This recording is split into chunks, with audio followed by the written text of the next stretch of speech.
السلام عليكم ورحمة الله تعالى وبركاته.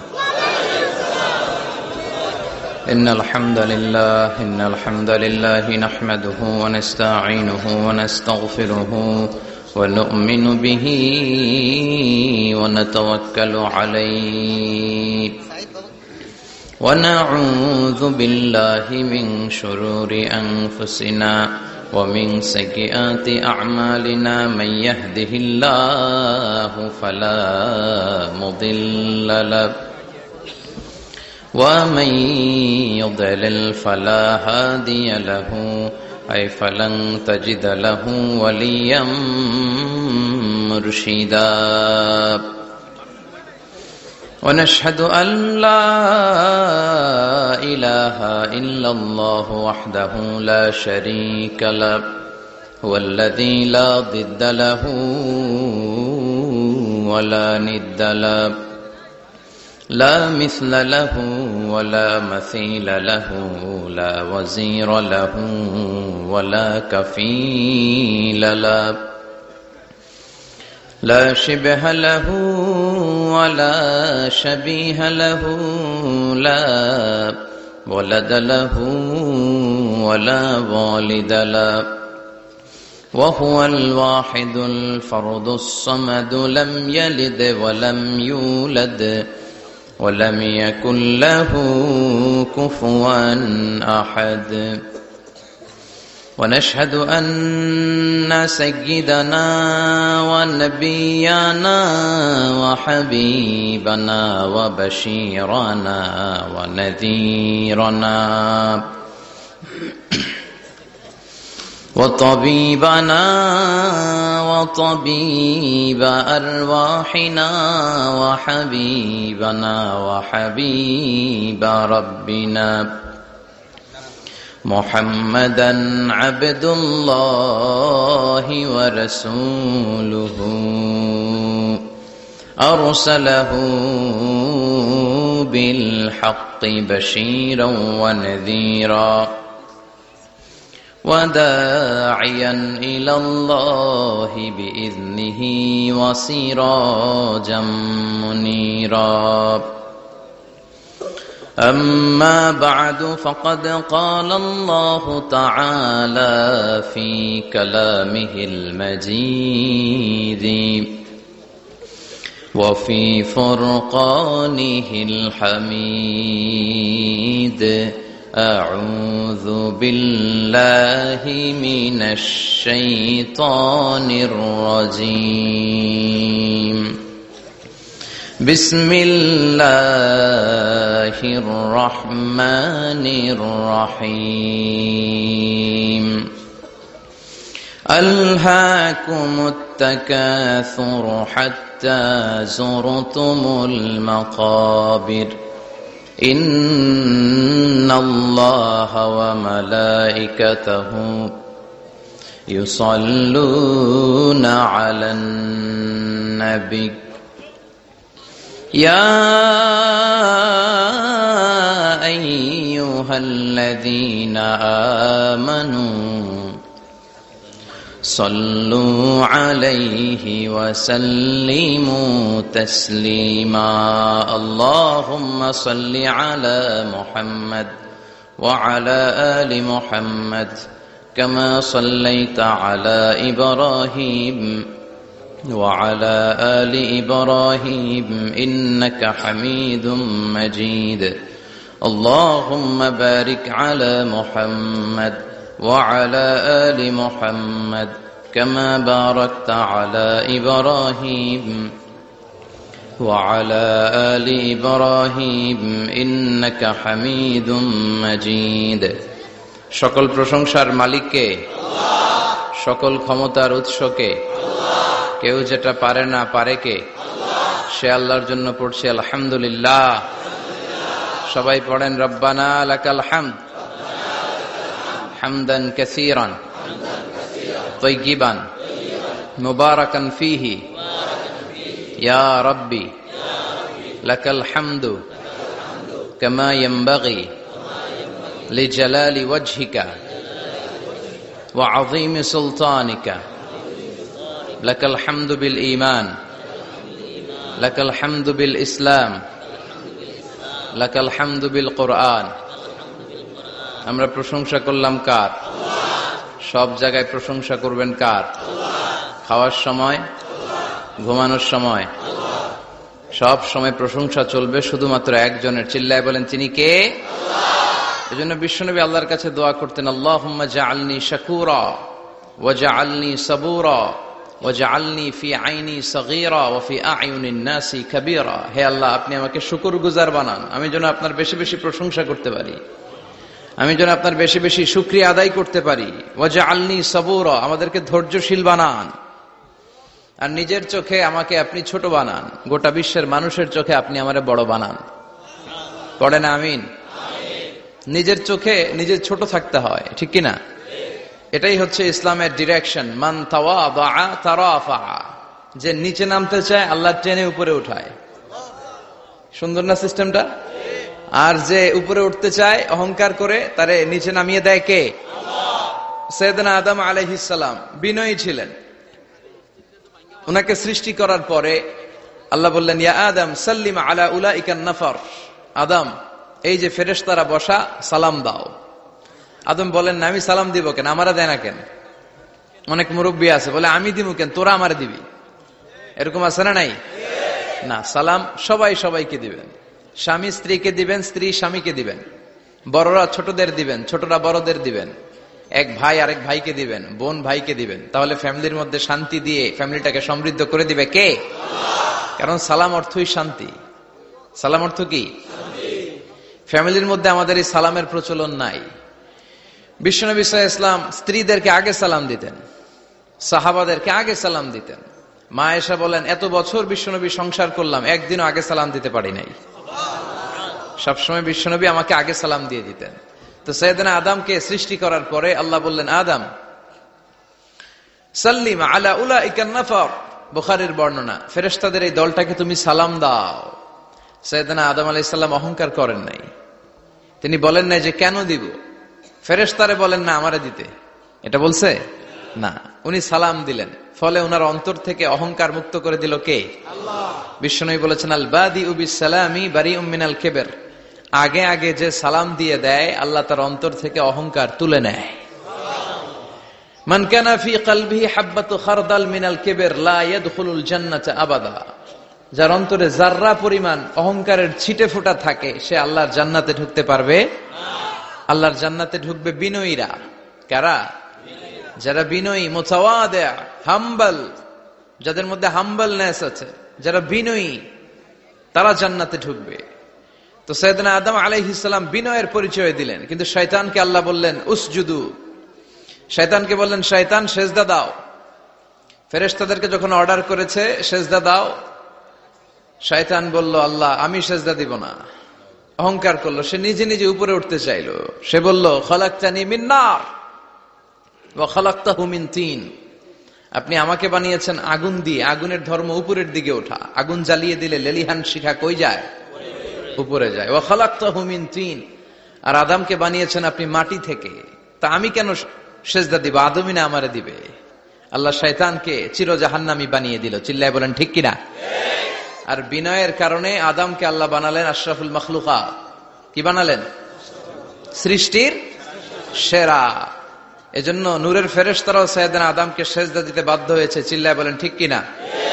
তুমি মাটির আদমকে প্রথম সৃষ্টি করিয়া ঘোষণা করিয়া দিলে শ্রেষ্ঠ বলিয়া, তাই তো নূরের ফেরেশতা করে আদমকে সেজদা। ঠিক কিনা? তাই তো নূরের ফেরেশতা করে আদমকে সেজদা। সবার চেয়ে সম্মান দিলে মাটির আদমকে। আল্লাহু আল্লাহু তুমি জাল্লে জালালুহু, শেষ করা তো যায় না গে তোমার গুণগান। আল্লাহু আল্লাহু, সুবহানাল্লাহ পড়েন। এজন্য আমরা যেন বিনয়ী হই, আমরা যেন নিজেকে ছোট মনে করি।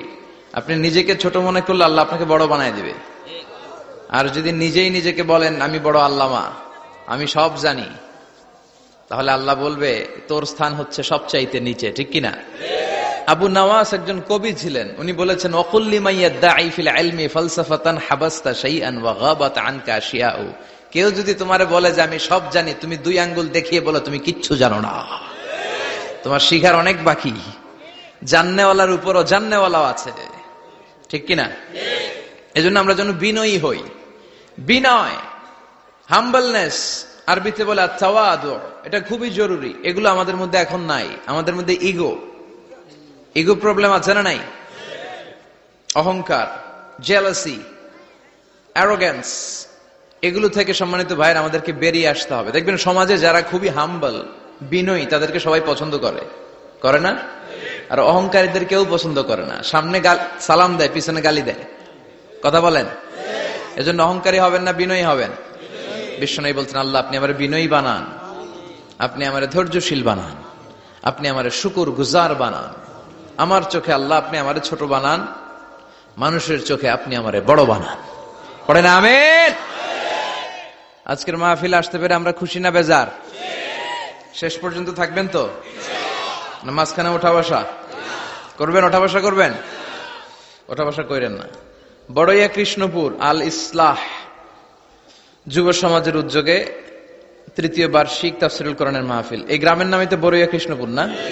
আমি ছোটবেলায় এসেছিলাম কয়েকবার এই গ্রামে। এটা আমার কি বলে নানার শ্বশুর বাড়ি আর কি, আমার নানির বাবার বাড়ি। তো আমি ছোটবেলায় এসেছিলাম, নৌকা দিয়ে আসতাম আমরা। এখানে একটা গোখরার বিল আছে বোধহয়, কি নাম?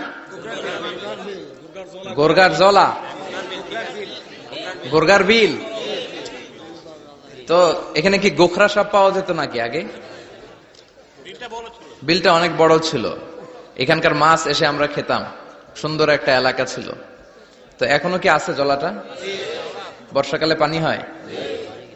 আচ্ছা।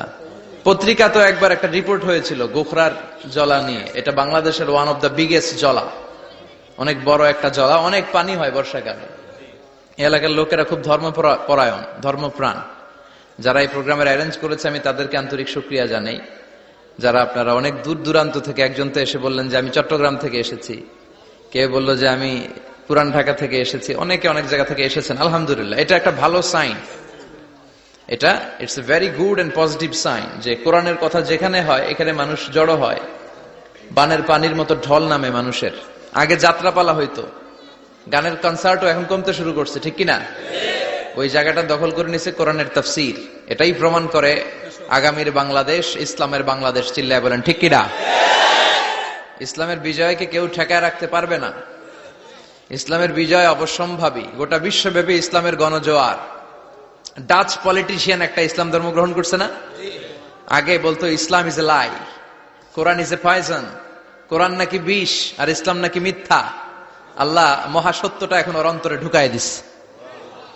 এরকম কত পলিটিশিয়ান, কত সিঙ্গার, কত ডান্সার, কত সেলিব্রিটি, কত ক্রিকেটার, কত প্লেয়ার, কত যুগশ্রেষ্ঠ মানুষ এরকম কালিমা পড়ে পড়ে মুসলমান হয়ে যাচ্ছে। সব নিউজগুলো আসে না, কারণ এই নিউজগুলো মিডিয়াতে কাভার হলে গোটা বিশ্বব্যাপী তোলপাড় শুরু হয়ে যাবে, ঠিক কিনা? ওরা ওই দিক দিয়ে আমাদের বিরুদ্ধে প্রচারণা চালায় যে ইসলাম মানে হচ্ছে জঙ্গিবাদ, ইসলাম মানে হচ্ছে সন্ত্রাসবাদ। এগুলো বলতে বলতে ইউরোপ আমেরিকার যে সাধারণ নাগরিক, ওদের কান ওরা ঝালাপাড়া করে ফেলছে। ইউরোপ আমেরিকার খ্রিস্টান নাগরিকরা ভাবলো ঘটনা কি, ইসলামের ব্যাপারে এত কথা কেন? What is Islam? এটা আবার কি? Let's check in Google. একটু চেক করি গুগলে, বুক ফেয়ার গুলোতে কিছু বই পড়ে দেখি ইসলাম সম্পর্কে। ওরা পড়তে শুরু করলো। আমাদের বিরুদ্ধে অপপ্রচার চালালে এটা আমাদের পক্ষের প্রচারণা হয়ে যায়, ঠিক কিনা? ওরা জানতে পড়তে শুরু করলো। অনেকে ইসলাম দ্বারা ইমপ্রেসড, অনেকে impressed, convinced. Now they accepted Islam, they converted to Islam. তারা খ্রিস্ট ধর্ম ছেড়ে দিয়ে মুসলমান হয়ে কালিমা পড়ে নিয়েছে। এই বাণীটা একটা বিপ্লবী বাণী, লা ইলাহা মুহাম্মাদুর।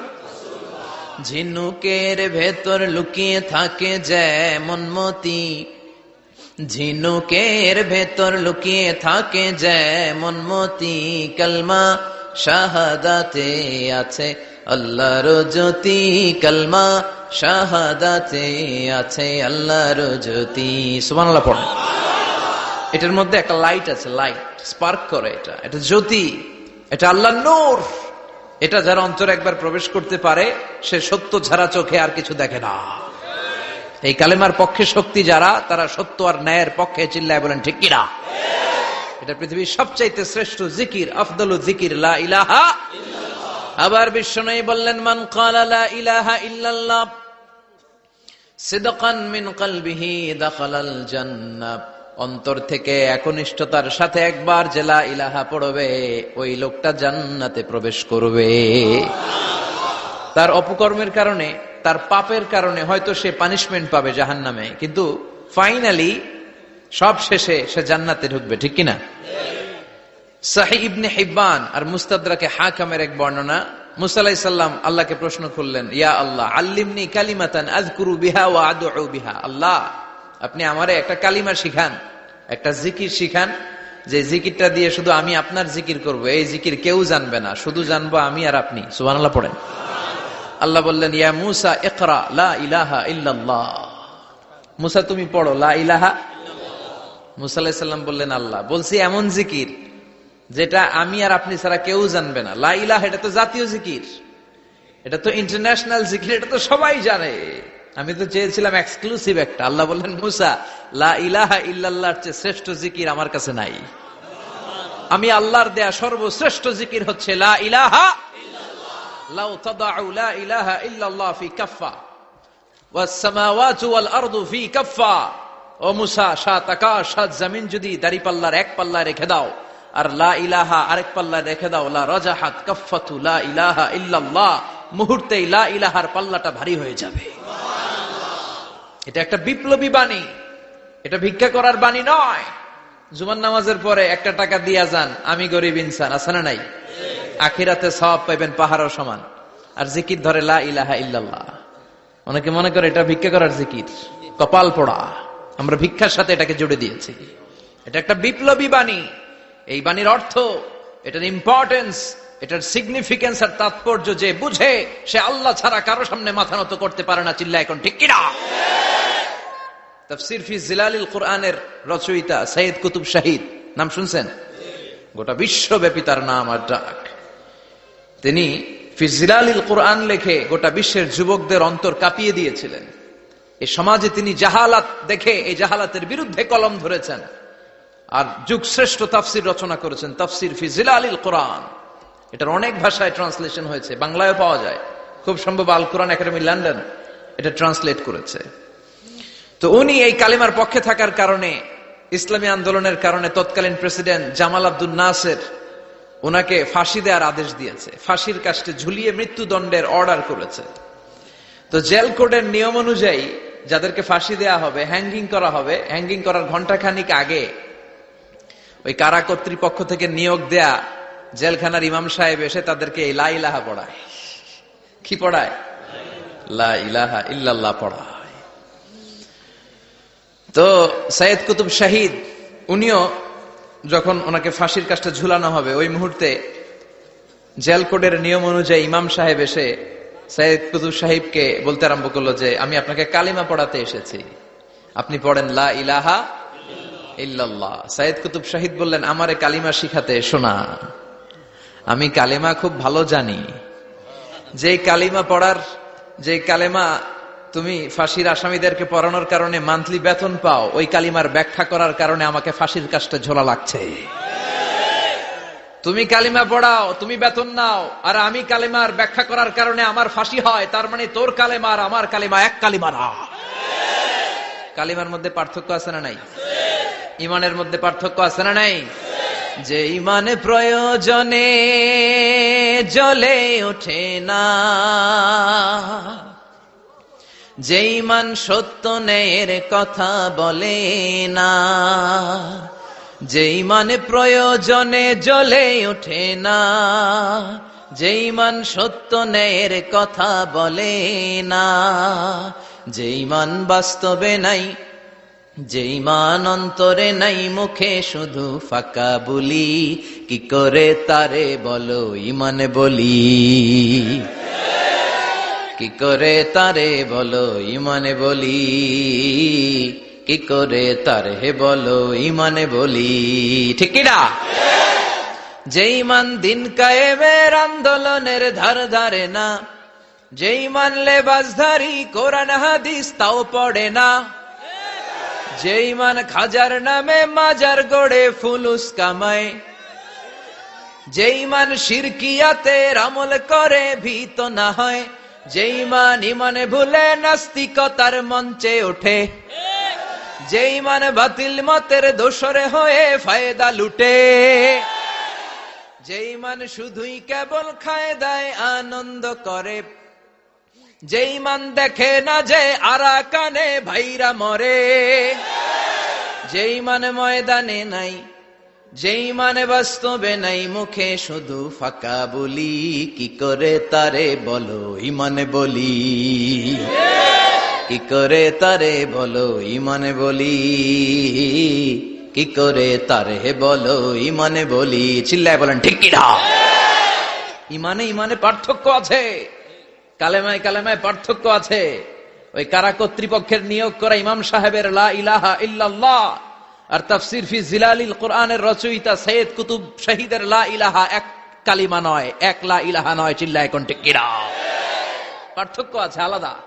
এজন্য আসল লা ইলাহার অনুসারী হতে হবে।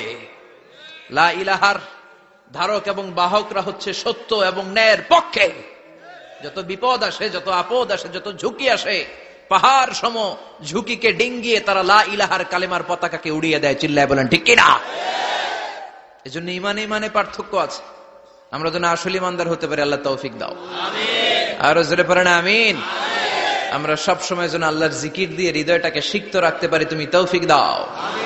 বিশ্বনবী বলেছেন লা ইয়াজালু লিসানুকা রাতবান মিন যিকরিল্লাহ, তোমার জিহ্বাটা যেন আল্লাহর জিকিরে সব সময় ভিজা থাকে। কি থাকে? সব সময় যেন পড়ি সুবহানাল্লাহ, আলহামদুলিল্লাহ, লা ইলাহা ইল্লাল্লাহ। সব সময় যেন আমরা পড়ি আল্লাহু আকবার। বিশ্বনবী বললেন আহাব্বুল কালাম ইলাল্লাহি আরবাহ। খেয়াল রাখবেন, আল্লাহর কাছে সবচেয়ে প্রিয় কথা চারটা। কয়টা? আহাব্বুল কালামি ইলাল্লাহি আরবাহ। আল্লাহর কাছে সবচাইতে প্রিয় কালাম হচ্ছে চারটা। লা ইয়াদুররুকা বিআইয়িহিন্না বাদাতা। এই চারটার কোনটা দিয়ে শুরু করবে এটা তোমার ব্যাপার, আগে পরে করলেও কোনো সমস্যা নাই। চারটার একটা হচ্ছে সুবহানাল্লাহ, আরেকটা হচ্ছে আলহামদুলিল্লাহ, আরেকটা হচ্ছে লা ইলাহা ইল্লাল্লাহ, আরেকটা হচ্ছে আল্লাহু আকবার। এজন্য সব সময় আল্লাহর জিকির করতে রাজি আছেন তো? আল্লাহরে ডাকতে রাজি আছেন? ফাযকুরুনি ওয়াশকুরুলি। আল্লাহ বলেন যদি আমার জিকির করো আমিও তোমাদের জিকির করি, যদি আমার স্মরণ করো আমিও তোমাদের স্মরণ করি। আবার বিশ্বনবী বললেন, আল্লাহ ঘোষণা দেন ফাইন যাকারানি ফি নাফসি যাকারতুহু ফি নাফসি। আমার বান্দা যদি একা একা আমার জিকির করে আমিও আমার বান্দাকে একা একা স্মরণ করি। ওয়া ইন যাকারানি ফি মালাইন যাকারতুহু ফি মালাইন খায়রিম মিনহু। আর মহা সম্মেলনে যদি বান্দা আমারে স্মরণ করে আমি এর চাইতো শ্রেষ্ঠ মহা সম্মেলন ফেরেশতাদেরকে নিয়ে আমার বান্দাকে স্মরণ করি। ওয়া ইন তাকাররাবা ইলাইয়া শিবরান তাকাররাবতু ইলাইহি যিরাআন। আমার বান্দা যদি আমার দিকে এক বিঘত আসতে চায় আমি আমার বান্দার দিকে এক হাত এগিয়ে যাই। আমার বান্দা যদি আমার দিকে এক হাত আসতে চায় আমি আমার বান্দার দিকে দুই হাত চলে যাই। ওয়া ইন আতানি ইয়ামশি আতাইতুহু হারওয়ালা। আর আমার বান্দা যদি আমার কাছে হেঁটে হেঁটে আসতে চায় আমি আমার গোলামের দিকে দৌড়ে দৌড়ে যাই। ওই আল্লাহরে ভুলে গিয়ে আমরা মাজারে যে সেজদা দেই, কপাল পোড়া। আছে না নাই? দোদেল বান্দা কালমা চোর, না পায় শ্মশান না পায় ঘোর, দিন থাকিতে আয়রে পথে ছাইড়া দে ভণ্ডামি ভণ্ডামি ভণ্ডামি ভণ্ডামি, ছাইড়া দে ভণ্ডামি। ঠিক কি না? এই ভণ্ডামির সাথে আমাদের সম্পর্ক আছে? মাজার পূজার সাথে ইসলামের কোন সম্পর্ক আছে? নামাজ কালাম পড়ে না ইবলিস শয়তানের নানা। আছে না নাই? এই এলাকায় মনে হয় নাই, অনেক জায়গায় আছে দেখবেন লাল সালু দিয়ে ইয়া উঁচু করা। সাইয়েদনা আলীকে মদিনায় বিশ্বনবী পাঠালেন আর বললেন যত উঁচু মাজার দেখো ভেঙে মাটির সাথে গুড়িয়ে দাও। কবরস্থান উঁচু হবে না, কবর হবে সমান। এটাকে সেফটি দেওয়ার জন্য, সিকিউরিটি দেওয়ার জন্য আপনি চারদিকে সিম্পল বেড়া বা দেয়াল দিতে পারেন যাতে গরু ছাগল যে এই কবরের অসম্মান না করে। আমরা আশরাফুল মাখলুকাত আমরা বেঁচে থাকলেও যেমনি সম্মান আছে আমাদের, মরে গেলেও সম্মান আছে না নাই? আল্লাহ বললেন ওয়ালাকাদ কাররামনা বনি আদম, আমি বনি আদমের সম্মান বাড়িয়ে দিয়েছি। জীবিত অবস্থায় যেমনি সম্মান, মরে গেলেও সম্মান, ঠিক কিনা? বিশ্বনবী দেখলেন একটা লাশ যাচ্ছে, লাশ দেখে নবী দাঁড়িয়ে গেলেন। সাহাবারা বললেন ইয়া রাসূলুল্লাহ ইন্নাহু ইয়াহুদি, এটা ইহুদির লাশ। দাঁড়ালেন কেন? বসেন। বিশ্বনবী বললেন আওয়ালাইসাত নাফসান, এটা কি মানুষ না? এটা হোক না ইহুদি, হোক খ্রিস্টান, হোক নাস্তিক, এটা তো মানুষ। আমি তো মানুষকে সম্মান দিয়েছি। I have dignified the status of the sons of Adam. আমি বনি আদমের সম্মানকে বাড়িয়ে দিয়েছি। সবার উপরে মানুষ সত্য, তাহার উপরে নাই। এজন্য কবরকে সিকিউরিটি দিতে হবে, কিন্তু গম্বুজ বানানো যাবে? লাল সালু দেয়া যাবে? মাজারে আগরবাতি দেয়া যাবে? মোমবাতি, মশারি, অনেক মাজারের উপরে লম্বা মশারি টাঙানো আছে না নাই? ওর বাবারে মশাই কামড়ায়, কত বড় ডাকাত। তো মশাই যদি নিচ থেকে তাড়াইতে না পারে, ও তোমারে কি করবে? কথা বলেন। মশা তাড়াতে পারে না নিজের গা থেকে, তোমারে কি বাঁচাবে? দেখবেন যে লোকটা মাজারে মশারি দেয়, ওর বাবার ডেঙ্গু জ্বর, ওর বাপেরে মশাই খায়, ওর মারে মশাই খায়। গোটা বিশ্বের সবগুলো আল্লাহর ওলি যদি একটা গ্লাসের পানিতে ফু দেয়, আর আপনার মা যদি আপনার মাথার মধ্যে হাত বুলিয়ে দেয়, আপনার মা যদি আপনার বুকে একটা ফু দিয়ে দেয়, সব পীর সাহেব একদিকে, মায়ের দোয়া আরেকদিকে। মায়ের দোয়া মুহূর্তে আল্লাহর আরশে পৌঁছে যাবে। এজন্য বিশ্বনবী বলতেন সালাসু দাওয়াতিন মুস্তাজাবা, তিনটা দোয়া আল্লাহ কবুল ফিরিয়ে দেন না। এক নম্বরে হচ্ছে দাওয়াতুল মুসাফির, সফর অবস্থায় দোয়া করলে কবুল করে কে? আল্লাহ। দুই নম্বরে দাওয়াতুল মাজলুম, অত্যাচারিত ব্যক্তির দোয়া কবুল করে কে? তিন নম্বরে দাওয়াতুল ওয়ালিদাইনি লিওয়ালাদিহি, মা বাবা যখন হাত তুলে ছেলে মেয়েদের জন্য আল্লাহর কাছে দোয়া করে, ওই দোয়াটাও কবুল করে কে? মাজারে মশারি দিবেন? লাল সালু দিবেন? আগরবাতি, মোমবাতি, কোন মানত? মাজারে মানত করা যায় না। ইন্নী নাযারতু লিররহমানি সাওমা, মানত করতে হয় রহমানের নামে। মানত হবে একজনের নামে, চিল্লায় বলেন তিনি কে? আল্লাহ। এজন্য মাজারে কিছু দেয়া যাবে না। এই ভণ্ডামি গোটা বাংলাদেশ ব্যাপী। আমরা বলে যাচ্ছি যতটুকু শুধরানোর শুধরাবে। হেদায়েত দেওয়ার মালিক একজন, চিল্লায় বলেন তিনি কে? আল্লাহ। অনেক পীর আছে এরকম ভণ্ড পীর, সারা বছরে নাকি একবারও গোসল করে না। 365 দিনে ওর গোসলের রুটিন একদিন, আর ওই একদিনের গোসলের পানি মুরিদরা সব খাইয়া শেষ করে ফেলায়। নাউজুবিল্লাহ কইবেন না? নামাজ কালাম পড়ে না, ইবলিশ শয়তানের নানা, ধর্মের একখান খুঁটি ধইরা কয়দিন করবা হয়রানি।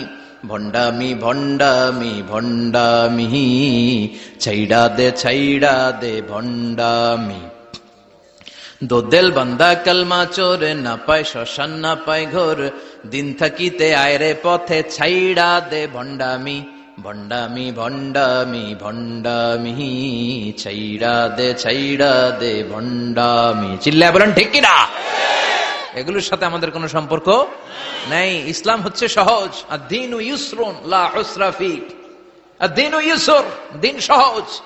এত জনের কাছে যাওয়া লাগবে না, আপনি ওই জেলায় যে ওই মাজারে মানত করা লাগবে না, আপনার সিলেটে যাওয়া লাগবে না, আপনার খানজানালির কাছে যাওয়া লাগবে না, আপনার কোথাও যাওয়া লাগবে না। আপনি বাড়ির পাশের মসজিদে পড়ে সেজদা দেন, মুহূর্তে দোয়া কবুল করে নিবে কে? আল্লাহ। রব্বুল আলামিন বলে গোলাম আমারে ডাকস না কেন? তোর ডাকে সাড়া দেওয়ার জন্য আমি 24 আওয়ার্স রেডি। দুনিয়ার বুকে কোনো বিষয় নিয়ে যদি আমরা বারবার যাই, দুনিয়াতে লোকজন রেগে যায়, ঠিক কিনা? আমি ওনার কাছে গেলাম, ভাই আজকে একটা বিপদে পড়ছি, 500 টাকা দেন, দিয়ে দিল। এরপরের দিন আবার গেলাম, দিল। পরশু দিল, তরশু গেলে শেষা দিয়ে দিব, একটা মাইট দিয়ে দিব, ঠিক কিনা? কি পাইছো তুমি? প্রতিদিন 500 টাকা। বারবার কোন একটা ইস্যু নিয়ে কারো কাছে যাওয়া যায় না, এটা লজ্জার বিষয়, ঠিক কিনা? কিন্তু আল্লাহর বিষয়টা উল্টো। সুনানে তিরমিজির বর্ণনা, ইন্নাহু মান লাম ইয়াসআলিল্লাহ ইয়াগদাব আলাইহি, কোন বান্দা যদি কোনো বিষয় নিয়ে, কোনো ব্যাপার নিয়ে আল্লাহর কাছে বারবার না চায়, না যায়, আল্লাহ তার উপর রেগে যায়। এজন্য আল্লাহর কাছে বারবার চাওয়ার দরকার আছে না নাই? আপনার মনের জ্বালা যন্ত্রণা পূরণ করে দিতে পারে কে? এটার নাম তাওহীদ। এক আল্লাহ কেন্দ্রিক হওয়া, আল্লাহ সেন্টার্ড। আমাদের সবকিছু হবে আল্লাহ কেন্দ্রিক। বিপদে আপদে যে কোনো পরিস্থিতিতে সবার আগে কার কাছে যাব? এটার নাম তাওহীদ, এটার নাম তাওহীদেরই মুর্শিদ আমার মুহাম্মাদের নাম বলো, মুহাম্মাদের নাম। আল্লাহর নাম জপলে বুঝতে পারি আল্লাহরই কালাম বলো, মুহাম্মাদের নাম। ওই নামেরই রশি ধরে যায় আল্লাহর পথে, ওই নামেরই ভেলায় চড়ে ভাসি নূরের স্রোতে, ওই নামের বাতি জেলে দেখি আরশের মুকাম বলো, মুহাম্মাদের নাম। সবাই পড়েন, তাওহীদেরই মুর্শিদ আমার মুহাম্মাদের নাম বলো, মুহাম্মাদের নাম। আল্লাহর নাম জপলে বুঝতে পারি আল্লাহরই কালাম বলো, মুহাম্মাদের নাম। চিল্লায় পড়েন আমিন। সব সময় বিপদে আপদে কার কাছে যাবেন? আপনার বিপদ দূর করতে পারে কে? আপনারে অসুস্থ থেকে সুস্থ বানায় দিতে পারে কে? মনের জ্বালা যন্ত্রণা মিটাতে পারে কে? আল্লাহ ছাড়া কেউ পারবে? কোন মুফাসসিরে কোরআন আপনারে বাঁচাতে পারবে? কোন আল্লাহর ওলি বাঁচাতে পারবে? এমনকি আল্লাহর কোন পয়গম্বর, কোন নবী আপনার কিচ্ছু করতে পারে? করতে পারে একজন, তিনি কে? আমরা যেন সব সময় সে আল্লাহর জিকির করি। আল্লাহ তুমি তৌফিক দাও। আরো জোরে পড়েন আমিন।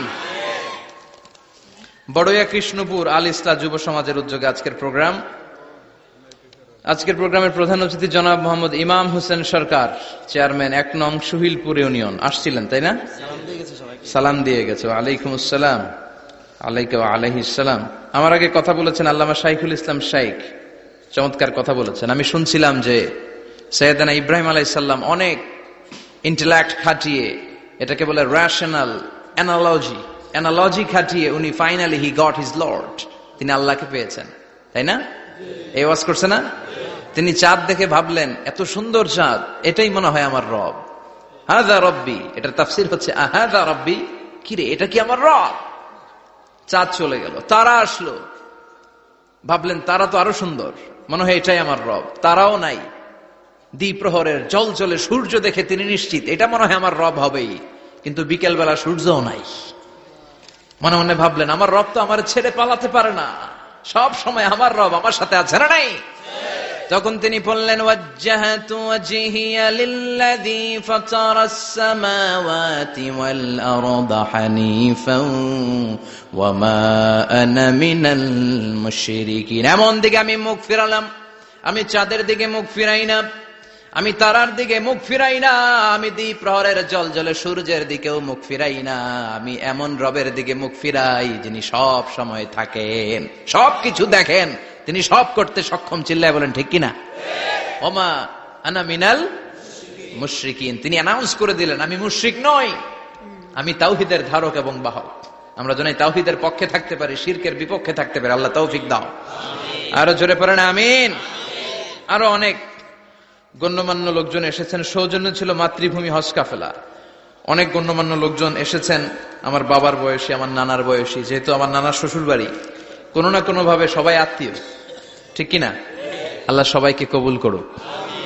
আসেন আমরা আল্লাহর নামে 3টা তাকবীর পড়ে আমাদের জড়তা, ভীরুতা, লাজুকতা, কাপুরুষতাকে ঝেড়ে ফেলে দিয়ে আমরা ইমানের তেজদীপ্ত বয়ান শুরু করে দেই। আমরা আল্লাহর নামের 3টা তাকবীর পড়বো। প্রথম তাকবীর পড়বো যারা বিবাহিত আছি তারা, দ্বিতীয় পর্যায়ে পড়বো অবিবাহিতরা, তৃতীয় পর্যায়ে সবাই মিলে। রাজি আছেন তো? বিবাহিত কারা কারা আসছেন হাত দেখান আমারে। মাশাআল্লাহ, আসছে অনেক, হাত নামান। অবিবাহিত কারা কারা আসছে দেখি। যারা চালাক আছে 2 হাত করে তুলতেছে, 2 হাত করে তুলছে এরা, 1 হাত করে তুলো।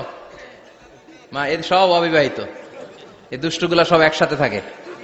আল্লাহ এদেরকে ইসলামের জন্য তুমি কবুল করো। আমিও যুবকদের ভালোবাসি বেশি, যুবকরাও আমারে ভালোবাসে বেশি। আল্লাহ এই ভালোবাসাগুলো যেন কোরআনের জন্য হয়, ইসলামের জন্য হয়। আল্লাহ যুবকদেরকে সাইয়েদনা হামজার মতো কবুল করো, ওমরে ফারুকের মতো ইসলামের সৈনিক হিসেবে কবুল করে নাও। হাত নামান। তো আমি লিল্লাহে তাকবীর বললে বিবাহিতরা প্রথমে পড়বেন আল্লাহু আকবার, দ্বিতীয় পর্যায়ে আমি লিল্লাহে তাকবীর পড়লে অবিবাহিতরা পড়বেন আল্লাহু আকবার। দেখি আমার নানার শ্বশুরবাড়ির এলাকার লোকদের কাদের গলায় জোর বেশি, বিবাহিতদের না অবিবাহিতদের? বড়ুয়া কৃষ্ণপুরে বিবাহিতদেরকে আঞ্চলিক ভাষায় আপনারা কি বলেন? বিয়াইতা। একই, অনেক জায়গায় বলে বিয়াতা। তারপর নোয়াখালীতে না কোন জায়গায় শুনলাম বিতি। বিতি আর আবিতি, এখানে বিয়াইতা আর আবিয়াইতা। তো শুরুতে বিবাহিতরা তাকবীর পড়বেন। শুরুতে বিবাহিতরা রেডি হয়ে যান। আপনারা রেডি? আপনারা প্রথমে তাকবীর পড়েন, লিল্লাহি তাকবীর। মাশাআল্লাহ। এবার অবিবাহিতদের পালা।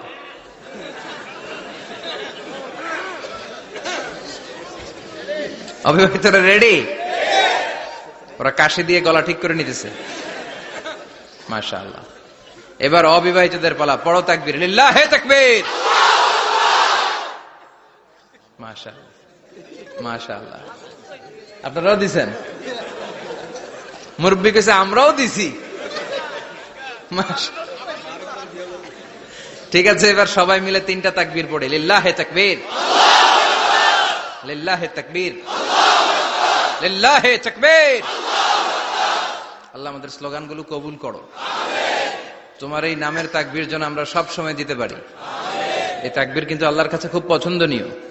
আমি একটু আগে বলছিলাম না যে আহাব্বুল কালামি ইলাল্লাহি আরবা, আল্লাহর কাছে সবচেয়ে প্রিয় বাক্য 4টা, এর মধ্যে একটা হচ্ছে আল্লাহু আকবার। 4টার একটা কি? সব সময় এই তাকবীরের সাথে থাকবেন তো? যারা এই তাকবীর পড়ে তাদের সাথে থাকবেন সবাই। আল্লাহ তৌফিক দাও। আমি আমার খুতবার শুরুতে সূরাতুত তাকাসুরের প্রথম 2 আয়াত তেলাওয়াত করেছি। এই সূরার মধ্য দিয়ে আল্লাহ তাআলা কি মেসেজ আসলে আমাদেরকে দিতে চাইলেন আমি আপনাদের সাথে অল্প কিছু সময় শেয়ার করব ইনশাআল্লাহ। পড়েন। এই সূরার মূল মেসেজ হচ্ছে আমরা এই পৃথিবীতে থাকতে আসি নাই, চলে যাব আমরা। কেউ আমরা থাকতে পারবো? We have to go back to you Lord. We have to go back to our Lord. আমাদেরকে আমাদের রবের কাছে ফিরে যেতে হবে। নাকি আজীবন থাকবেন? কথা বলেন। চলে যেতে হবে। কখন যে কে চলে যায় তার কোনো ঠিক নাই। হ্যাঁ, কেউ জানি না, কিন্তু এতটুকু জানি যে চলে যাব। গত কয়েকদিন আগে এদেশের আপকামিং একজন ইয়াং স্কলার হুট করে চলে গেলেন। নাম শুনছেন? কি নাম? হ্যাঁ, শাহাদাত ফয়সাল। আমাদের বয়সী বা আমাদের চেয়ে ছোট, আপকামিং মধ্যম পন্থার একজন আলেম ছিল, চলে গেল। অনেক আশা ভরসা ছিল অনেকের তার উপর যে সে he is an upcoming scholar, সে মধ্যমপন্থী। ডক্টর আব্দুল্লাহ জাহাঙ্গীর স্যারের নাম শুনেছেন? ভাল লাগে না কথাগুলো শুনলে? হৃদয়টা ঠান্ডা হয়ে যায়। কারো পক্ষপাতিত্বে যায় না, যেটা হক, যেটা সমাজের জন্য কল্যাণকর সেটার কথা বলে। এই মাঝামাঝি থাকতে পারাটা সবচেয়ে কঠিন, ঠিক কিনা? আল্লাহ বলেছেন ওয়াকাযালিকা জাআলনাকুম উম্মাতান ওয়াসাতান লিতাকুনু শুহাদা আলান নাস। তোমাদেরকে হতে হবে উম্মাতান ওয়াসাতান, মধ্যমপন্থী উম্মাত, মাঝামাঝি থাকতে হবে। কিন্তু আমরা এদেশে মার্জিনালাইজ করে ফেলি, বুঝতে পেরেছেন? এক প্রান্তে চলে যাই। যারা চরমনায়ের মুরিদ অন্যদেরকে আর দেখা যাবে না, যারা সরসিনার মুরিদ এরাই সব, অন্যদিকে যাওয়া যাবে না। যারা জামায়াত ইসলাম অন্যদিকে আর যাওয়া যাবে না। যারা হেফাজতে ইসলাম অন্য কারোর মধ্যে আর হক নাই। যারা আহলে হাদিস এরা তো সব নিয়েই গেছে, সব হক সুন্নাহ এদের কাছে। কারো মুখের কোনো কথা এদের কাছে কোনো দাম নাই। আপনি যত হকের কথা বলেন এদের দলেই নাকি ঢুকতে হবে। তো আমার এই দেশে সুন্নি ভাইরা গালি দেয় আহলে হাদিস বলে, আবার আহলে হাদিসরা আমার গালি দেয় সুন্নি বলে। বুঝতে পেরেছেন? মাঝামাঝি থাকাটা এই বাংলাদেশে খুব কঠিন, কিন্তু আপনাকে মাঝামাঝি থাকতে হবে। আপনাকে ওয়াসাতিয়ার পদ্ধতিতে আসতে হবে। উম্মাতান ওয়াসাতা, মাঝামাঝি। মাঝামাঝি, ডানেও না বায়েও না, সিরাতুল মুস্তাকিমে ডান বাম নাই, এটা সোজা। এই রাস্তা একবার যদি উঠে যান এই রাস্তা শেষ হয়ে যাবে জান্নাতুল ফেরদাউসের ভিতরে। চিল্লায় বলেন ঠিক কিনা? এজন্য আমরা যেন মিডল পাথ ধরি, আমরা যেন কট্টর না হই, আমরা যেন মাঝামাঝি হই। আপনি তাবলিগ করতে পারেন, করেন, খুব ভালো। তাবলিগের ভাইদের একটা ভালো গুণ হচ্ছে নিজের খেয়ে নিজের পরে ইসলামের দাওয়াত দেয়, ঠিক কিনা? নিজের টাকা ভেঙে দাওয়াত দিচ্ছে, তো তাদের কারণে অনেকে কালিমা শিখছে, অনেকে নামাজ শিখছে, তাদেরও কন্ট্রিবিউশন আছে না নাই? তো যারা তাবলিগ করেন আপনি মনে করবেন না যে সব হক সব সত্য, শুধু আপনি হকের ডিলার এটা মনে করবেন না। সব সত্য হক এটা আপনার বাবার দাদার সম্পত্তি এটা মনে করবেন না। সব দলের মধ্যে হক থাকতে পারে, বরং সব দলের ভালো ভালো জিনিসগুলো নিয়ে নিজেকে সাজানো দরকার। কথা বলেন। জামায়াতে ইসলামীর মতো, হেফাজতে ইসলামীর মতো আন্দোলনের স্পিরিট থাকতে হবে, চিল্লায় এখন ঠিক কিনা? আমার সুন্নি ভাইদের মতো নবীর প্রেম অন্তরে থাকতে হবে, চিল্লায় এখন ঠিক কিনা? তাবলীগের ভাইদের মতো হৃদয়ে ইখলাস থাকতে হবে। এই সবগুলোর সমন্বয় হচ্ছে ইসলাম, সবগুলোর সমন্বয় ইসলাম। এজন্য কখনো মনে করবেন না যে আমি একদল করি তার মানে অন্য সব দল মনে হয় বাতিল, ওগুলো মনে হয় মুসলমান না, ওগুলো আমার চোখেই ধরে না। এটা ঠিক না, এটা ইহুদিদের স্বভাব।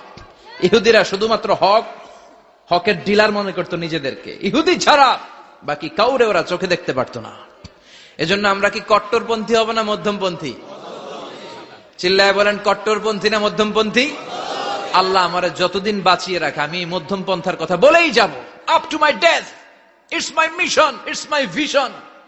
এটাই আমার লক্ষ্য, যে মধ্যম পন্থার ইসলামকে প্রমোট করা, যেটা বিশ্বনবীর ইসলাম, যেটা মদিনার ইসলাম, যেটার মধ্যে বাড়াবাড়ি নাই, ছাড়াছাড়ি নাই, ঠিক কিনা? আল্লাহ তুমি আমাদেরকে বুঝার তৌফিক দান করো। সূরার নাম হচ্ছে সূরাতুত তাকাসুর। চিল্লায় বলেন কি নাম? এই সূরার সেন্ট্রাল সাবজেক্ট ম্যাটার হচ্ছে we have to go back to our Lord. আমাদেরকে ফিরে যেতে হবে আমাদের রবের কাছে। আমরা কেউ আজীবন থাকতে আসি নাই। থাকতে পারবো আজীবন? দাদা চলে গেল, বাবা চলে গেল, মা চলে গেল, মামা চলে গেল, খালু চলে গেল, এরপর আমাদের টনক নড়ে না, তাই না? পাগল পড়া হয়ে আছে এই পৃথিবীর জন্য। মরতে যে হবে এটা ভাববার সময়টুকু আমাদের নেই। আমরা ব্যস্ত আমাদের ক্যারিয়ার নিয়ে, আমাদের লাইফ নিয়ে, আমাদের সমাজ নিয়ে, আমাদের ফ্যামিলি নিয়ে, আমাদের সন্তান আর সম্পদ নিয়ে আমরা super busy. We are leading a very super busy life. We don't have even a single time to think about death. মৃত্যু নিয়ে ভাবার একটা মুহূর্ত আমাদের নাই। কিন্তু পৃথিবীর সবচাইতে সুনিশ্চিত বিষয় হচ্ছে মৃত্যু, ঠিক কিনা? The most certain thing in our life is death. আমাদের জীবনের সবচাইতে সুনিশ্চিত বিষয় হচ্ছে মরণ, মরবই আমরা। And the most uncertain thing in our life is the time of death. আর আমাদের জীবনের সবচেয়ে অনিশ্চিত বিষয় হচ্ছে মৃত্যুর সময়। আমরা জানি না মরবো, যে এটা জানি, জানেন না? কিন্তু কখন মরবো এটা জানি? এই সূরাটা আপনারে এই জিনিসটা জানান দিতে এসেছে যে দুনিয়ার সম্পদ, লোভ, লালসা এগুলো নিয়ে পড়ে থেকো না। এই যে আমাদের ফ্যামিলি, আমাদের বাচ্চা কাচ্চা, আমাদের এত টাকা পয়সার হিসেব, মাস শেষে বাড়ি ভাড়া, গ্যাসের বিল, এইটা সেটা, আপনি কি মনে করছেন যে আপনি চলে গেলে এগুলো থেমে থাকবে? কিছুই থেমে থাকবে না, সব চলবে আগের মতো, থাকবেন না আপনি। এজন্য শাহাদাত ফয়সাল ওনার ফেসবুকে সর্বশেষে লিখে গিয়েছিল, আমি হীন দুনিয়া, মানে এমন দুনিয়া যেটাতে আমি নাই। সব চলে, সকাল গড়িয়ে বিকেল হয়, শীত শেষে গ্রীষ্ম আসে, দিন শেষে রাত নামে, সব চলে, নাই শুধু আমি।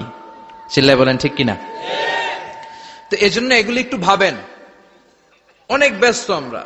এই দুনিয়ার পুরো জীবনটা এটা হচ্ছে লালসাময় একটা জীবন, লোভ, মরিচিকা, মায়াজাল। এই মায়াজালে আমরা আটকে আছি, ফলে মৃত্যুর কথা আমরা ভুলে গিয়েছি। পাগলের মতো ছুটছি, আরো টাকা লাগবে, আরো খ্যাতি লাগবে, আরো যশ লাগবে, আরো দাপট লাগবে আমার। এত টাকা দিয়ে কি হবে? এত সম্পদ দিয়ে কি হবে? এত ব্যস্ততা দিয়ে কি হবে তোমার? স্টপ, থামুন, অনেক হয়েছে, আম্মা থামুন। Take a rest, take a breath and think about death. Think that you have to go back to your Lord. একটু বসেন না, একটু ভাবেন যে আমাকে চলে যেতে হবে, চলে যেতে হবে। এই কোলাহল, এই ব্যস্ততা এগুলো থাকবে, থাকবো না আমি। সাইয়েদনা ওমর ফারুক বলেছেন, মুতু ক্বাবলা আন তামুতু, মরার আগে একবার মরো। হাসিবু ক্বাবলা আন তুহাসাবু আলাইকুম, তোমার হিসাব নেওয়ার আগে তুমি একবার নিজের হিসাবটা করো না। কাগজ বের করে একটু লিখো না কি কি ভালো কাজ করছিলা, যেগুলো দিয়ে নাজাতের ওয়াসিলা হতে পারে, 1 2 3, আর কি কি আকাম কুকাম করছো দেখো না, লিখে দেখো তোমার অবস্থাটা কি। মরার আগে একবার মরো। মরার আগে খাটের মধ্যে শুয়ে শটান করে চোখ বন্ধ করে একবার মরার ভান করে দেখেন কেমন লাগে। চোখটা বন্ধ করেন আর ভাবেন আপনি নাই, কি কি হতে পারে ভাবেন। আপনার ছেলে মেয়েরা কান্না জুড়ে দিবে, আপনার প্রাণের স্ত্রী বিলাপ শুরু করে দিবে, বন্ধু বান্ধবের চিৎকার আর মাতম, স্থানীয় এলাকার মসজিদে ঘোষণা, অমুক এলাকার নিবাসী অমুক ভাই অমুকের ছেলে অমুক দুনিয়ায় নাই। সব আত্মীয়রা চলে আসবে, ফেসবুকে স্ট্যাটাস দেয়া হবে, সবাই সবাইকে জানাবে বিকাল 4টায় অমুক হাই স্কুল ময়দানে আপনার জানাজা। ছুটে আসবে, সবাই ছুটে আসবে আপনাকে শেষ বিদায় দিতে, গুড বাই জানানোর জন্য। আল ওয়াদা, বিদায় জানাতে আসবে সবাই। 4 তাকবীর দিয়ে আপনার জানাজা হবে, অশ্রুসিক্ত জানাজায় আপনার বিদায় হবে। কাঠের খাটিয়ার মধ্যে করে কাঁধে তুলে আপনারে কবরে নেওয়া হবে। আগে থেকে খুঁড়ে রাখা কবরটার মধ্যে আপনারে বিছিয়ে দেয়া হবে। বাঁশের কচি দিয়ে তার উপরে মাটির চাপা দিয়ে সব চলে যাবে। ভাবেন না একবার চোখ বন্ধ করে, this is the circle of life, this is the nature of life. এটা সবার হবে, আমার হবে, আপনার হবে। এত মায়া, এত ভালোবাসা কই যাবে? কেউ থাকবে না। সবাই আপনার অন্ধকার কবরে রেখে দিয়ে চলে আসবে। উপরে বাঁশের কঞ্চি, তার উপরে মাটির চাপা, অন্ধকার আর অন্ধকার। এই অন্ধকার যেন শেষ হতে চায় না, শুধুই অন্ধকার, ঠিক কিনা? এজন্য আমাদের চলে যেতে হবে। দাদা গেল, চাচা গেল, মামা গেল, আমাদেরকেও যেতে হবে। জোরে কোন ঠিক কিনা? একদিন মাটির ভেতরে হবে ঘর রে মন আমার, কেন বান্ধ দালান ঘর? প্রাণ পাখি উড়ে যাবে পিঞ্জর ছেড়ে,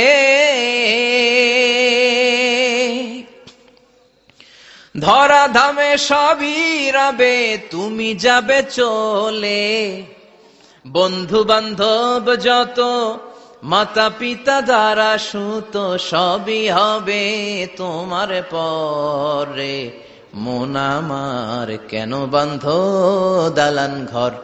একদিন মাটির ভেতরে হবে ঘর রে মন আমার, কেন বান্ধ দালান ঘর? ঠিক কিনা? সব পরে থাকবে, চলে যেতে হবে আমাদেরকে।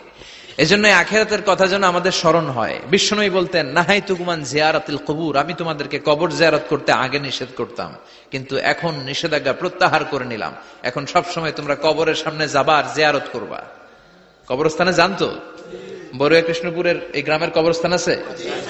কোন দিকে? পূর্ব দিকে আছে, গোখরার জলের ওদিকে। যান আপনারা, একটু যাবেন, একটু গেলে আখিরাতের কথাটা স্মরণ হবে। ওখানে ছোট শিশুরা শুয়ে আছে, কিশোর যুবকরা আছে, আপনার মতো তাগড়া যুবক, মুরব্বীরা আছে। এরা এই এলাকায় থাকতো, এরা আকাশ থেকে নেমে আসে না, এই এলাকার সন্তান, আজ নাই।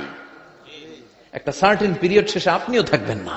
This is the nature of life, this is the circle of life. ছোট্ট শিশু হয়ে এসেছিলেন, শৈশব, কৈশোর, যৌবন, প্রৌঢ়ত্ব। আগে ছিলেন সিঙ্গেল, বিয়ে করে হয়ে গেলেন ডবল। এরপরে আল্লাহ আপনাকে একটা মেয়ে দিল, এরপরে মেয়েকে বিয়ে দিয়ে শ্বশুর হলেন, এরপরে ওই মেয়ের ঘরে সন্তান হতে নানা হলেন। আর কতদিন? অনেক দিন হলো তো, অনেক লম্বা সময় পেয়েছেন আপনি। Think about death. এবার যাওয়ার কথা ভাবেন, আখিরাতের সামানের কথা ভাবেন, ফিরে যেতে হবে। কি শক্তিশালী যুবক, বার্ধক্য চলে আসলে লাঠি ছাড়া চলতে পারে না। কুচকুচে কালো দাড়ি সাদা হয়ে যায়, দাড়ির শুভ্রতা, বয়সের ভার, রং ধরা যৌবন জং ধরে শেষ, ঠিক কিনা? This is the circle of life. যুবক ভাইয়েরা, এটাই জীবন, চলে যেতে হবে, কেউ থাকতে পারবে না, ঠিক কিনা? এটা রিমাইন্ডার আল্লাহ এই সূরার ভেতরে দিয়েছেন যে তোমাদেরকে ফিরে যেতে হবে। এই লোভ লালসা ছেড়ে দাও। রব্বুল আলামিন বলেন, আলহাকুমুত তাকাসুরু হাত্তা যুরতুমুল মাকাবির। ও গোলাম, দুনিয়ার সম্পদ, লোভ লালসা তোদেরকে পাগল বানিয়ে দিয়েছে। এই লোভ পাগলামি কোনদিন তোদের থামবে না যতদিন না তোরা কবরে ঢুকবি, ঠিক কিনা? কার কথা? আল্লাহ বললেন, দুনিয়ার সম্পদ আর লোভ আর মোহে তোমরা গাফেল হয়ে গিয়েছো। আখিরাতের কথা বেমালুম তোমরা ভুলে গিয়েছো, কিন্তু আখিরাতে তোমাদের যেতেই হবে, কবরের বাড়িতে তোমাদের ঢুকতেই হবে, ঠিক কিনা? যেতেই হবে। আমরা ভুলে যাই। আলহাকুমুত তাকাসুর, অতিরিক্ত পাওয়ার লোভ, বেশি বেশি খাওয়ার লোভ, বেশি বেশি জমানোর লোভ মানুষকে গাফেল বানিয়ে দিয়েছে। এটা মানুষের স্বভাব। আরো চাই, আরো চাই, এই স্বভাবটা আছে না নাই? দেখবেন ছোট বাচ্চারা মসজিদের দোয়া অনুষ্ঠান শেষে জিলাপি দেয় না? বড়ুয়া কৃষ্ণপুর কি দেয়? আগে বাতাসা দিত না, এখন কি দেয়? জিলাপি দেয়, মিষ্টি দেয়। তো মসজিদের 2-3 গেট থেকে যদি দেয়, ছোট বাচ্চারা দেখবেন এদিক দিয়ে কয়েকটা নিয়ে আবার ওই গেটে লাইন ধরে। ওর হাত হলো ছোট হাত, ওর হাত ভর্তি জিলাপি, আর নেওয়ার জায়গা না, এরপর আরেক জায়গায় লাইন ধরছে। আরো লাগবে, আরো লাগবে, এই আরো আরো আরো চাই। এই স্বভাবটাই মানুষকে কুড়ে কুড়ে শেষ করে দিয়েছে। এত লাগবে কেন তোমার? চাহিদার কোনো শেষ নাই। Unlimited demand of human being. যার আছে বেশি তার চাই বেশি। যার সাইকেল আছে তার হুন্ডা চাই, হুন্ডা আছে তো প্রাইভেট কার চাই, প্রাইভেট কার আছে তো প্লেন চাই, প্লেন আছে তো হেলিকপ্টার চাই, হেলিকপ্টার আছে তো ওইটা চাই, ওইটা আছে তো সেটা চাই। ঠিক কিনা? এলাকার মেম্বার যে হয়েছে চেয়ারম্যান হতে চায়, আছে না নাই? চেয়ারম্যান সাহেব এমপি হতে চায়, আছে না নাই? এমপি সাহেব মন্ত্রী হতে চায়, আছে না নাই? মন্ত্রী সাহেব প্রধানমন্ত্রী হতে চায়, আছে না নাই? কিন্তু এই দেশে সুযোগ নাই। কথা কন। এই দেশে প্রধানমন্ত্রী সিলেক্টেড। 2-3 জনের বাইরে কেউ প্রধানমন্ত্রী হইতে পারবি না। ঠিক কিনা? আমার এই জীবনে তো আমি 2-3 জনেরই দেখলাম। বেগম খালেদা জিয়া, মাননীয় প্রধানমন্ত্রী শেখ হাসিনার ছোট্টবেলা দেখেছি এরশাদকে, আমরা তখন ছোট। তো মানুষের চাহিদার কোনো শেষ নাই। যার আছে বেশি তার চাই বেশি। এজন্য বিষ্ণু বলেছেন, উনজুরু ইলা মান হুয়া আসফালা মিন, তোমার চেয়ে যে খারাপ আছে ওর দিকে তাকাও। ওয়ালা তানজুর মান হুয়া আ'লা মিন, তোমার চেয়ে যে ভালো আছে ওর দিকে তাকায়ও না, তোমার চেয়ে যে খারাপ অবস্থানে আছে ওর দিকে তাকাও। অনেকে নিজের অবস্থান নিয়ে সুখী না, এরকম আছে না নাই? আল্লাহ আমার এটা দিল না রে, ওইটা দিল না রে, পাইলাম না রে, কিচ্ছু হয় না, কি করব জীবন, হতাশ। আসলে আছে কিন্তু অনেক, কিন্তু শুকরিয়া নাই, ডাকাত। ঠিক কিনা? নিজের অবস্থান নিয়ে সুখী না, কিন্তু অনেক লোক আছে তারা আপনার অবস্থানে পৌঁছতে চায়। তাদের দিকে তাকিয়ে দেখেন, আপনি যে অবস্থানে আছেন এই অবস্থানে পৌঁছাটা অনেকের কাছে স্বপ্ন। তারা প্রতিনিয়ত সংগ্রাম আর স্ট্রাগল করে যাচ্ছে আপনার অবস্থানে পৌঁছতে, আর আপনি এটা নিয়ে সন্তুষ্ট না। শেখ সাদির নাম শুনেছেন? বালাগাল উলা কাশাফাত দুজা, এই কবিতাটার রচয়িতা ইরানের বিখ্যাত এক কবি। উনি একবার আর্থিক সমস্যার মধ্যে দিয়ে সময় কাটাচ্ছেন, টাকা নাই, পয়সা নাই, পায়ে দেওয়ার মতো জুতা নাই। উনি খুব দুঃখ পেলেন, হায় রে, আমি ইরানের এত বড় কবি, আমার পায়ে দেওয়ার মতো জুতা নাই। দুঃখ ভরা মন নিয়ে রাস্তায় হাঁটতে বেরোলেন। হাঁটতে হাঁটতে হঠাৎ দেখলেন একটা লোক শুয়ে শুয়ে কাঁদছে, ওই লোকটার 2টা পাই নাই, পাই নাই। উনি সেজদায় পড়ে গেলেন, আল্লাহর কাছে ক্ষমা চাইলেন, আল্লাহ অনেক দিয়েছো, শুকর আলহামদুলিল্লাহ। এজন্য যেই পরিস্থিতিতেই থাকি না কেন আমরা কি পড়বো? জোরে বলেন, কি পড়বো? এজন্য আল কানাতু মিনাল ইসলাম, অল্পে তুষ্ট থাকার নাম হলো ইসলাম। সম্পদ লাগবে কিন্তু সম্পদের পাহাড় লাগবে না। ঠিক কিনা? অল্প খান, অল্প পড়েন, অল্প জমান, অল্পের ভেতরে বরকত ঢুকাইয়া দিছে কে? দেখবেন যাদের সম্পদ অল্প তারা সুখী বেশি। জরিপে এটা দেখা গিয়েছে, অনেক সার্ভেতে এটা এসেছে, যারা সম্পদশালী এরা দুঃখী বেশি, এদের দুঃখ বেশি, টেনশন বেশি। খুব স্বাভাবিক, টাকা যার বেশি রোগ তার বেশি, টাকা যার বেশি টেনশন তার বেশি, টাকা যার বেশি ঘরে শান্তি তার কম। আছে না নাই? ঘরের ভেতরে অশান্তি, ছেলে কথা শোনে না, ছেলে টানে গাঞ্জা, মেয়ে করে পরকিয়া। আছে না নাই? স্ত্রী কথা শোনে না, ভালোবাসা নাই, ঘরটা জাহান্নামের টুকরা। রোগ বালাই, এক একটা হসপিটাল বিল পরিশোধ করতে মাসে 5 লাখ 10 লাখ। আছে না নাই? কিছু খেতে পারে না, ডাক্তার একেবারে ডায়েট মেনু বেঁধে দিয়েছে। ডায়েট, ভেরি ডায়েট মেনু, এটা এটা এটা এটা কিছুই খাবেন না, শুধু গরু খাবেন না, খাসি খাবেন না, চিংড়ি খাবেন না, খালি ঘাস খাবেন। ইচ্ছে মতো ঘাস খাবেন, মানে ঘাস জাতীয় যত আইটেম আছে সব খাবেন, শাক খাবেন, সবজি খাবেন, সালাদ খাবেন। গরু, চিংড়ি, মুরগি, গোশত, ইলিশ কিছু খেতে পারে না। তাহলে রোগ বেশি, খাওয়ার মজা নাই, ঘরে সাংসারিক শান্তি নাই, খালি ব্যারাম আর ব্যারাম। ঠিক কিনা? কিন্তু সম্পদের পাহাড় ঘটেছে। আর অল্প যারা খায়, অল্প পড়ে, রিক্সাওয়ালা, কুলিওয়ালা, অল্প বেতনের চাকরি, কিন্তু হক হালালি মেনে চলে, দেখবেন শান্তি আছে অনেক। হ্যাঁ, বাসা ভাড়া দেয়, ফ্যামিলি চালায়, বাচ্চাদের স্কুল বিল, এরপরও মাস শেষে 1-2 হাজার টাকা হাতে থেকে যায়। আর ওর প্রতি মাসে 10 কোটি টাকা ইনকাম, তারপরও ব্যাংকের ঋণ আছে না নাই? সুখ কারে বলে? কিভাবে আপনি সুখকে ডিফাইন করবেন? সুখ তো টাকায় কিনা যায় না, শান্তি টাকা দিয়ে হয় না, শান্তি দেওয়ার মালিক কে? শান্তি আছে অল্প খেয়ে শুকর করার মধ্যে, শান্তি আছে আলহামদুলিল্লাহর মধ্যে। চিল্লায় বলেন ঠিক কিনা? এজন্য অল্প খাবো, অল্প পড়বো, অল্প জামাবো, অল্পের ভেতরে বরকত দিয়েছে কে? দেখেন, ধনী ভাইরা খেতে পারে না, কিন্তু রিক্সাওয়ালার কি সমস্যা হয়?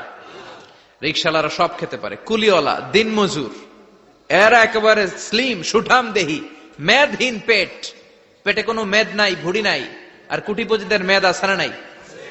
এত বড় বড় পেট, ঠিক কিনা?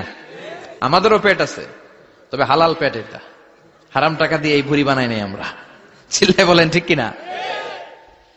রিকশাওয়ালা, কুলিওয়ালা নিজেও নামাজ পড়ে, বউও নামাজ পড়ে, বাচ্চাটাও নামাজ পড়ে, রিকশা চালায় আর জিকির করে লা ইলাহা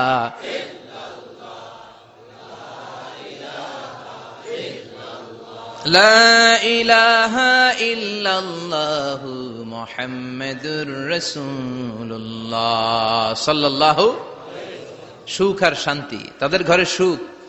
ধনী কোটিপতি ভিআইপি সিআইপিস, এদের রাতে ঘুম নাই। 1 ঘন্টা ঘুমানোর জন্য 4টা ট্যাবলেট খাওয়া লাগে, এরকম আছে না নাই? কিন্তু ঘুমের জন্য যে ট্যাবলেট খাওয়া লাগে রিকশাওয়ালা এটা জানেই না। ওর যেখানে রাইত ওইখানেই, ওর মাথা বিছনায় লাগতে দেরি, ওর ঘুম আসতে দেরি হয়। ওর ঘুমে নাকের ডাকের আওয়াজে ট্রাকের ইঞ্জিনও ফেল। সুবহানাল্লাহ পড়েন। এজন্য অনেক বেশি সম্পদের পাহাড় করা লাগবে, এই চিন্তা যেন আমাদের মাথায় না আসে। চিল্লায় বলেন ঠিক কিনা? এজন্য রব্বুল আলামিন বলেন আলহাকুমুত তাকাসুরু হাত্তা যুরতুমুল মাকাবির। বেশি বেশি সম্পদ উপার্জনের আকাঙ্ক্ষা তোমাদেরকে আখিরাত থেকে গাফেল বানিয়েছে। এই গাফলতি কশিন কালেও তোমাদের কমবে না যতক্ষণ না তোমরা কবরে ঢুকবা। হাত্তা যুরতুমুল মাকাবির, মাকবারাতুনের প্লুরাল মাকাবির, যতক্ষণ না কবরে না ঢুকবা, কবরস্থান তোমার আবাসস্থল না হবে, ততক্ষণ পর্যন্ত এই চাই চাই মানসিকতা কমবে। মানুষের স্বভাব হলো আরো চাই, আরো চাই, আরো চাই করে। ফকিরেরা কারা? আল্লাহ গালি দিয়ে বললেন তোরা সব ফকিরনি। তোরা কি? ইয়া আইয়ুহান নাসু আনতুমুল ফুকারাউ ইলাল্লাহ ওয়াল্লাহু হুয়াল গানিয়ুল হামিদ। সুবহানাল্লাহ পড়েন। আল্লাহ ডেকে বললেন গোলাম আনতুমুল ফুকারা ইলাল্লাহ, তোমরা সবাই ফকির, ধনী হলো একজন, তিনি কে? আল্লাহ শুধু ধনী, আর মানুষের স্বভাব হচ্ছে আরো চাই, আরো চাই। ওর 2 তলা বিল্ডিং, আমার 3 তলা লাগবে। ওর 2টা গাড়ি আছে, আমার 3টা লাগবে। আছে না নাই? বিশ্বনবী বললেন কিয়ামতের আগ দিয়ে মানুষের মধ্যে আকাঙ্ক্ষায় প্রতিযোগিতা বেড়ে যাবে, প্রতিযোগিতামূলক টেন্ডেন্সি। কার চেয়ে কে বড় হতে পারে, কার চেয়ে কে বেশি টাকার পাহাড় বানাতে পারে। আছে না নাই? বিশ্বনবী বললেন ওয়া আনতারাল হুফাতাল উরাতাল আলাতা রিয়া আশ-শাইয়াতা তাওয়ালুনা ফিল বুনিয়ান। কিয়ামতের আগে এমন কিছু লোক যাদের গায়ে দেওয়ার মতো জামা ছিল না, পায়ে দেওয়ার মতো জুতা ছিল না, পেটে দেওয়ার মতো খাবার ছিল না, সমাজের কেউ তাদেরকে চিনত না। হঠাৎ করে এই লোকগুলো ধনী হয়ে যাবে। And they will start to construct, they will compete to construct high rises building in the cities. শহরে গ্রামে এরা বড় বড় বিল্ডিং বানানো শুরু করবে। এই উঁচা উঁচা বিল্ডিং আমাদের সমাজে আছে না নাই? কৃষ্ণপুরে 2 তলা 3 তলা বিল্ডিং আছে নি? আছে। আজ থেকে 20 বছর আগে ছিল? আমি তো 20 বছর আগে যখন আসছি কিছুই ছিল না, খালি পানি আর পানি। আর এখন 2 তলা 3 তলার অভাব নেই। গরিপুর পাশে না আপনাদের? এদিকে গরিপুর, গরিপুরে যে বিল্ডিং আছে বাংলাদেশেও নাই, ঠিক কিনা? সারা বাংলাদেশের সবচেয়ে দামি জায়গা হচ্ছে গরিপুর বাজারের জায়গা। জানেন এটা? বসুন্ধরা, গুলশান, বনানী, বাড়িধারা, উত্তরার 3-4 ডবল দাম এই জায়গার, ঠিক কিনা? বিল্ডিং এর পর বিল্ডিং। আমি যখন ঢাকা যাই দেখি গরিপুর আসতেছে, মানে গরিপুরের বিল্ডিং আর শহরগুলো আস্তে আস্তে হাইওয়ের পাশাপাশি চলে আসতেছে। প্রতি বছর আইসা দেখি কিছু আগাইছে, 2-3 বছর পরে এইটা একেবারে হাইওয়ের সাথে চলে আসবে। খেয়াল করছেন? ঢাকা যাওয়ার সময় গরিপুর আগাইতেছে, খালি গরিপুরের বিল্ডিং, গরিপুরের শহর আগাতে আগাতে আগাতে ঢাকা চট্টগ্রাম মহাসড়কের কাছাকাছি চলে আসছে। এই যে বিল্ডিং বানানোর প্রতিযোগিতা। কুমিল্লা শহরে আজ থেকে 20-25 বছর আগে 5 তলা 6 তলা একটা বিল্ডিং ছিল না, এখন 10 তলা 20 তলা। আছে না নাই? ঢাকায় আজ থেকে 20 বছর আগে 10 তলা বিল্ডিং খুঁজে পাইতেন আপনি? নাই। গোটা বিশ্বব্যাপী এখন টাওয়ার বানানোর প্রতিযোগিতা। বিশ্বনবী বললেন এদের কোনো টাকা ছিল না। পৃথিবীর সবচেয়ে বড় টাওয়ার এখন আরব দেশে, এদের কোনো টাকা ছিল না। আরব দেশের সৌদি আরব, কাতার, কুয়েত, বাহরাইন এখন স্বর্ণ আর তেলের খনি পেয়ে আল্লাহরে ভুলে যায়। এদের খাওয়ার মতো কিছু ছিল না। এদেরকে আমার দাদারে শুনতাম বলতো কাবলিওয়ালা, বলতো কি বলতো? এদেশে আসতো জায়নামাজ, তসবিহ ছড়া, খেজুর টেজুর বিক্রি করার জন্য। এরা জেলে পাড়ার লোক ছিল। আরব সাগরের তীরবর্তী এলাকার মানুষ, সাগরের মাছ মেরে এরা জীবন ধারণ করতো। আল্লাহ এদেরকে তেলের খনি দিলেন, গ্যাসের খনি দিলেন, এখন তারা বড় বড় টাওয়ার বানায়, আছে না নাই? বুর্জ আল খলিফা, কি উঁচা বিল্ডিং, 828 মিটার উঁচু। জেদ্দা আছে 1000 মিটার উঁচু কিংডম টাওয়ার। তাইওয়ানে আছে তাইপেডাং টাওয়ার 101 তলা। মালয়েশিয়া আছে পেট্রোনাস টুইন টাওয়ার 88 তলা। চায়নাতে আছে সাংহাই টাওয়ার, একটার পর একটা টাওয়ার। প্রতি বছর অ্যানাউন্স করতেছে যে ওদেরটা আছে আমাদেরটা বড় বানাবো। কাতার কয় ওরা বানাইলে আমরা পারবো না কেন, আমরা বানাবো আরো বড়, আছে না নাই? শাগালাত কুমুত তাকাসুর, যে আরো লাগবে, আরো বড় হতে হবে, এই টেন্ডেন্সি মানুষকে আখিরাত থেকে একেবারে গাফেল বানিয়ে দিয়েছে। চিল্লায় বলেন ঠিক কিনা? টাকার পাহাড় বানাতে চায়, দরকার থাকলেও চায়, না দরকার থাকলেও চায়। বর্তমান পৃথিবীর সবচেয়ে ধনী লোকটার নাম জানেন কি নাম? হ্যাঁ, বিল গেটস। ওর যে কত টাকা ও নিজেও জানে না। ওর পকেট থেকে যদি $100 একটা বান্ডিল পড়ে যায়, এটা তুলতে ওর যত সময় লাগবে, ও না তুলে যদি হেঁটে, যে আইডিয়া নিয়ে হাঁটতেছিল ওইটা নিয়ে হাঁটে, ওদিকে আরো বেশি ইনকাম হয়ে যাবে। এত টাকা তার, এটা তোলার সময় তো তার নাই। ওয়ারেন বাফেট নাম শুনছেন? হাজার হাজার কোটি ডলারের মালিক। Prince Walid bin Talal, Saudi ধনকুবের নাম শুনেছেন? ওর একটা বিমান আছে, প্রাইভেট জেট প্লেন। এই বিমানটার 70% মেড অফ গোল্ড। বিমানের 70% স্বর্ণ দিয়ে বানানো। গত কয়েক বছর আগে আমি ব্রুনাই গিয়েছিলাম। ব্রুনাইয়ের সুলতানের নাম হাসান আল বালখিয়া। উনি একটা প্যালেস আরবিতে বলে কাসার, মানে হচ্ছে রাজপ্রাসাদ। পৃথিবীর সবচাইতে বড় রাজপ্রাসাদ ব্রুনাইতে বান্দার সিরি বেগাওয়ানে অবস্থিত। আমি গিয়েছি ওখানে। প্রায় 1800 থেকে 2000 কক্ষ আছে ওই প্যালেসে, রাজপ্রাসাদে। ওই রাজপ্রাসাদের টয়লেটের কমোড গুলো মেড অফ গোল্ড, স্বর্ণ দিয়ে বানানো। আউযুবিল্লাহ পড়বেন না? এই হাসান আল বালখিয়া নিজে বিমান চালায়। ওর সংগ্রহ